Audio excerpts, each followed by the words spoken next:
Hello friends, आप सभी का स्वागत है quality to the point channel पर। आज हम पढ़ने वाले हैं बहुत ही इंटरेस्टिंग टॉपिक और बहुत ही इम्पॉर्टेंट टॉपिक, जो कि आपके सीटेट, केवीएस, DSSB इन सभी टीचिंग एग्जाम में तो आएगा ही उससे क्वेश्चंस, और एक जनरल पॉइंट ऑफ व्यू से भी बहुत ही इम्पॉर्टेंट है। तो चलिए पढ़ते हैं आज के टॉपिक को। आज हम पढ़ने वाले हैं लर्निंग डिसेबिलिटीज़। लर्निंग डिसेबिलिटीज़ होती क्या है? इसे हम लर्निंग डिसऑर्डर भी कहते हैं, लर्निंग डिफ़िकल्टी भी कहते हैं। अब लर्निंग में जो डिफ़िकल्टी आती है ना, या प्रॉब्लम आती है, तो हम उसे लर्निंग डिसेबिलिटीज़ कहते हैं। अब ये प्रॉब्लम्स कौन कौन सी हो सकती हैं, कैसे आती हैं, तो देखते हैं इसे। जब किसी बच्चे को रीडिंग, राइटिंग, लिसनिंग, मैथ्स इनमें प्रॉब्लम होती है, जैसे अगर कोई बच्चा रीडिंग कर रहा है, उसको प्रॉब्लम फेस हो रही है कि मतलब वो अटक अटक के बात कर रहा है, अटक अटक के पढ़ रहा है, राइटिंग में उसके वर्ड्स जो हैं वो लिख नहीं पा रहा है, राइटिंग उसकी बहुत ज़्यादा ख़राब है ना, वर्ड्स लेटर्स को रिकॉग्नाइज नहीं कर पा रहा है। तो इन सारी प्रॉब्लम्स जो फेस बच्चा कर रहा है, तो उसको क्या होती है, लर्निंग डिसेबिलिटीज़ जैसी प्रॉब्लम्स होती हैं। ठीक है, और इन्हें हम लर्निंग डिसेबिलिटीज़ कहते हैं। और ये एक ग्रुप है डिसेबिलिटीज़ का। ये एक कोई डिसीज़ नहीं है जिसे आप दवा खा के सही कर सकते हो। ये एक ग्रुप है ना। किसी बच्चे में कोई प्रॉब्लम हो सकती है और किसी बच्चे में कोई प्रॉब्लम हो सकती है। तो देखते हैं किस तरह की डिसेबिलिटीज़ होती हैं।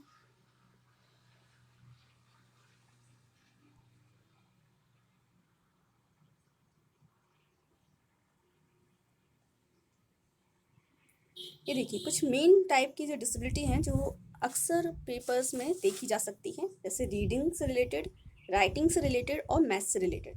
जो रीडिंग से रिलेटेड डिसीज़ या डिसऑर्डर होता है, उसे कहते हैं डिसलेक्सिया। और राइटिंग से जो रिलेटेड डिसेबिलिटी होती है, उसे हम कहते हैं डिसग्राफिया। और मैथ से रिलेटेड जो भी डिसेबिलिटी होगी, उसे हम कहेंगे डिसकैलकुलिया। ठीक है, तो ये सब लर्निंग है। लर्निंग का मतलब क्या होता है, सीखना। और हम अगर रीडिंग पढ़ना सीख रहे हैं और पढ़ने में अगर कोई प्रॉब्लम आ रही है, हम उस चीज़ को नहीं पढ़ पाए, बार बार करने के बाद भी नहीं हो पा रहा है वो, तो ये कौन सी प्रॉब्लम हो सकती है? ये हो सकती है डिसलेक्सिया। राइटिंग में अगर कोई बच्चा नहीं उसको सही से लिख पा रहा है, तो किस तरह की प्रॉब्लम फेस कर रहा है वो? डिसग्राफिया। और मैथ्स कैलकुलेशन नहीं कर पा रहा है, काउंटिंग नहीं कर पा रहा है, तो वो किस तरह की प्रॉब्लम फेस कर रहा है? डिसकैलकुलिया। तो इन्हें थोड़ा सा डिटेल में पढ़ते हैं और इसके बारे में जानते हैं। ये देखिए डिसकैलकुलिया। एक बच्चा है, वो बहुत परेशान है। किस लिए परेशान है? क्योंकि वो पढ़ नहीं पा रहा है। क्या नहीं पढ़ पा रहा है? वर्ड्स रिकग्नाइज नहीं कर पा रहा है, लेटर एंड वर्ड्स को नहीं पहचान पा रहा है कि वॉज को 100 पढ़ सकता है ना, 100 को वॉज पढ़ रहा है, डॉग को गॉड पढ़ रहा है। इस तरह की प्रॉब्लम्स उसको पढ़ने में आ रही हैं। डिकोड नहीं कर पा रहा है स्पेलिंग्स को, रीडिंग स्पीड एंड फ्लुएंसी, अटक अटक के पढ़ रहा है। तो ये जो प्रॉब्लम है, ये किस में आती है? डिसलेक्सिया ना। और डिसलेक्सिया किस तरह की प्रॉब्लम होती है? रीडिंग रिलेटेड डिसेबिलिटी होती है। इसे हम एक मूवी से रिलेट कर सकते हैं। ये आप सभी ने देखी होगी मूवी तारे ज़मीन पर। इसमें जो ईशान अवस्थी था, ठीक है, तो ना तो ये कैलकुलेशन सही से कर पाता था, नंबर्स उसके दिमाग में घूमते थे, वर्ड्स लेटर्स ये सब उसके दिमाग में घूमते थे। ये किस प्रॉब्लम को फेस कर रहा था? वो थी डिसलेक्सिया। इस बच्चे को क्या थी प्रॉब्लम? डिसलेक्सिया। ठीक है, मगर इसकी सबसे अच्छी बात क्या थी? ये पेंटिंग बहुत अच्छी करता था, है ना, इनोवेटिव था। तो इससे एक पॉइंट ये निकल कर आता है कि जो बच्चा लर्निंग डिसेबिलिटी जिसको है, वो ऐसा नहीं है कि वो उसको उसकी इंटेलिजेंस कम होगी या वो इंटेलिजेंट नहीं होगा। ऐसे काफ़ी बच्चे भी हैं जो उनमें डिसेबिलिटी होती है, मगर वो बहुत ही ज़्यादा इंटेलिजेंट होते हैं। तो ये एक नॉर्मल भी कह सकते हैं, और अगर अगर ध्यान नहीं दिया जाए तो ये बहुत ही ज़्यादा बढ़ भी सकती है। ठीक है, तो ये तो हो गया डिसलेक्सिया के बारे में। अब पढ़ते हैं आगे डिसकैलकुलिया के बारे में। यहाँ पे देखिए, आप एक नॉर्मल ब्रेन वाला बच्चा है, वो आराम से कैलकुलेशन कर पा रहा है। जैसे 1+5 कितना होगा? 6 होगा। 3+4 कैलकुलेट कर पा रहा है। ठीक है, मल्टीप्लिकेशन, सब्ट्रैक्शन, है ना। तो ये जितने भी छोटे मोटे कैलकुलेशन होते हैं, काउंटिंग करना, ये इजीली कर पाएगा एक नॉर्मल बच्चा।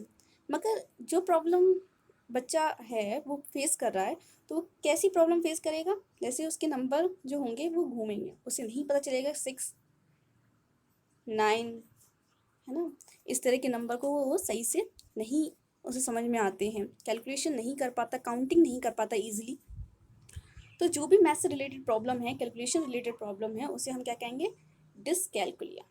ये होती है मैथ से रिलेटेड प्रॉब्लम।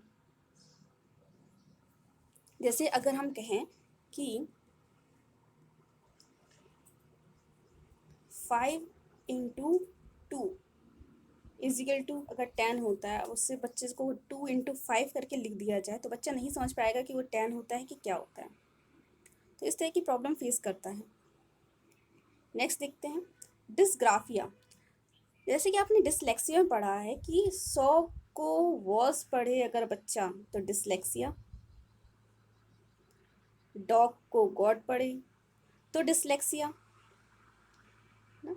ये पढ़ने वाली बात है। अगर कोई चीज़ बच्चा गलत पढ़ रहा है तो वो डिसलेक्सिया है, मगर अगर वही चीज़ लिख रहा है, गलत लिख रहा है ना, लेटर्स और वर्ड्स में रिकॉग्नाइज नहीं कर पा रहा है, उल्टे उल्टे वर्ड्स लिख रहा है, लेटर्स लिख रहा है ना, तो ये लिखने से रिलेटेड जो भी प्रॉब्लम होगी उसे हम कहेंगे डिसग्राफिया।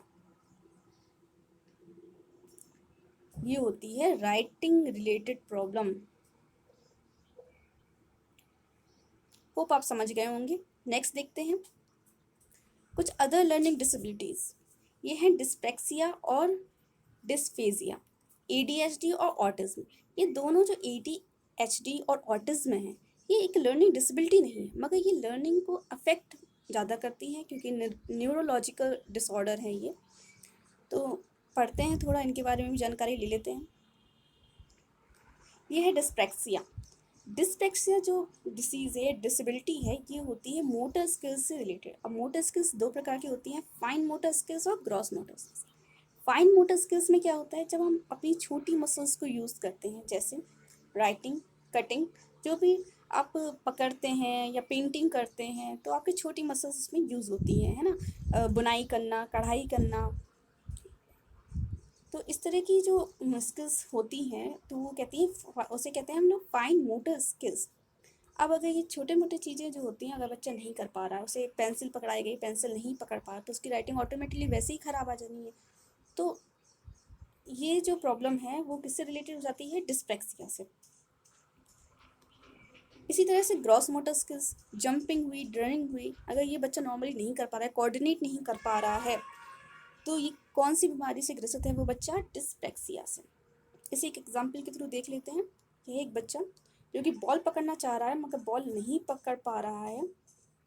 क्यों नहीं पकड़ पा रहा है? क्योंकि उसका आइज़ और हैंड्स कोऑर्डिनेट नहीं कर पा रहे हैं, है ना, वो जो नॉर्मल मूवमेंट्स होते हैं वो नहीं कर पा रहा है बच्चा। डिस्पेक्सिया एक ग्रीक वर्ड है जिसमें डस माने डिफिकल्ट होता है और प्रैक्सिस माने क्या होता है? एक्शन। नेक्स्ट देखते हैं। नेक्स्ट है हमारा ADHD, attention deficit hyper activity disorder. इसमें क्या होता है? जो बच्चा होता है वो फोकस नहीं कर पाता है, मतलब उसका जो फोकस है वो बहुत जल्दी ही टूट जाता है, एक जगह वो बैठ नहीं सकता है, सिटिंग प्रॉब्लम्स हैं, वो एक जगह टिक के नहीं बैठ सकता, यहाँ वहाँ घूमता रहेगा। हाइपर एक्टिविटी, बहुत ज़्यादा हाइपर एक्टिव रहते हैं ये बच्चे और बहुत जल्दी गुस्सा हो जाते हैं। इस तरह की जो डिफ़िकल्टीज फेस कर रहा है अगर बच्चा, तो उसे कौन सी प्रॉब्लम है? ADHD, attention deficit hyper activity disorder. Next है ऑटिज्म। ऑटिज्म में क्या होता है? ऑटिज्म में वो कम्युनिकेट नहीं कर पाएगा, लोगों से कम्युनिकेट करने में उसे प्रॉब्लम होगी, उनसे कांटेक्ट करने में प्रॉब्लम होगी, है ना, और आई कांटेक्ट बनाने में प्रॉब्लम होगी। तो इस तरह की जो प्रॉब्लम अगर कोई बच्चा फेस कर रहा है तो उसको कौन सी प्रॉब्लम है? ऑटिज्म लर्निंग डिसेबिलिटी है। तो ये हो गई कुछ डिसेबिलिटी के बारे में हमने पढ़ लिया है। नेक्स्ट वीडियो में हम कुछ और इंटरेस्टिंग टॉपिक के बारे में पढ़ेंगे। अगर आपको वीडियो पसंद आए तो लाइक कीजिए, सब्सक्राइब कीजिए और सपोर्ट कीजिए। Thank you.